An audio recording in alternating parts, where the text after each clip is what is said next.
Oliver's here with us for today's papers. First up, there's trouble for France's president over his handling of the deportation of a Roma girl. That's right, and he is getting flack from pretty much everywhere. The right-leaning Le Figaro is scathing of François Hollande's intervention to allow Leonarda Dibrani return to France to continue school, but without her family.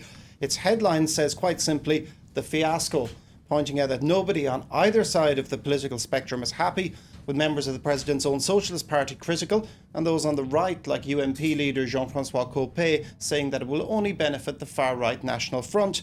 Now, Figaro's editorial says political bankruptcy. That's what the words they use to describe Hollande's act, saying that the leader of the world's fifth largest economy allowed himself to be lectured by a 15-year-old girl, and he's been concerned with assuaging the anger of what they say a handful of school kids who protested Leonardo's deportation this week. In all, Le Figaro calls it a pseudo-judgment of Solomon.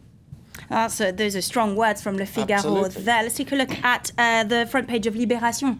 Yes, the leftist Libération also highlights the divisions, with the front page headline a pun on the French expression to pay your bills. It says the left pays for its fractures.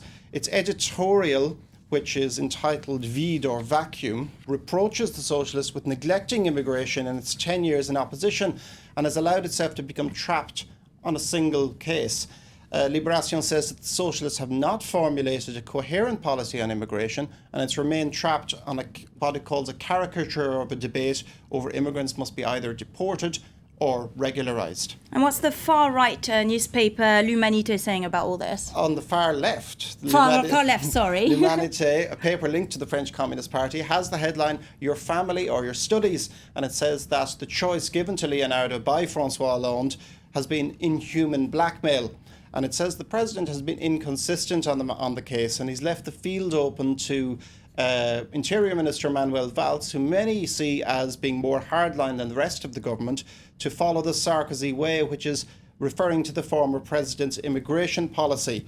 And that's what their editorial also says. It says that it is doing pretty much the same thing as the previous government, and it also points the finger at those within the Socialist Party who have who have looked the other way as the party has taken a rightward turn. But it does finish on a brighter note, because it hopes that the Leonardo case might shake up the conscience of French people, drawing hope from the school children's protests in France last week. Let's take a look at a piece that you've picked out in Le Figaro. Yes, in Le Figaro, they spent a day at France's main asylum court, which rules on 37,000 cases per year. So it is located in Montreuil, just east of Paris, and only 20% of the cases that are ruled upon are actually accepted. So it's got a high number of rejections.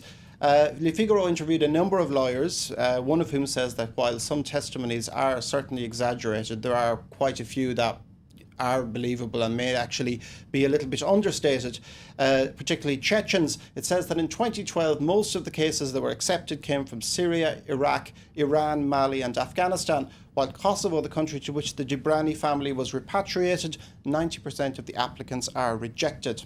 And finally, you've got a story in Le Parisien about a potential food crisis. Yes, well, it's a very, very legalised food crisis. Le Parisien announces that Canadian beef hormones are to arrive in France after a free trade agreement between the EU and Canada.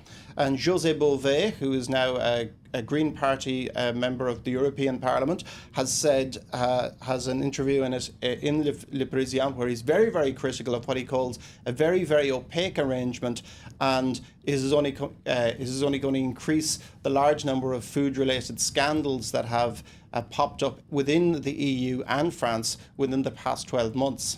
That was Oliver Ferry with today's French papers. Thank you, Ollie. Thank you. Time now for a short break, but don't go away. Focus is coming up in just a few moments. We'll talk about a population census that sparked a huge debate on national identity in Bosnia. More after the break.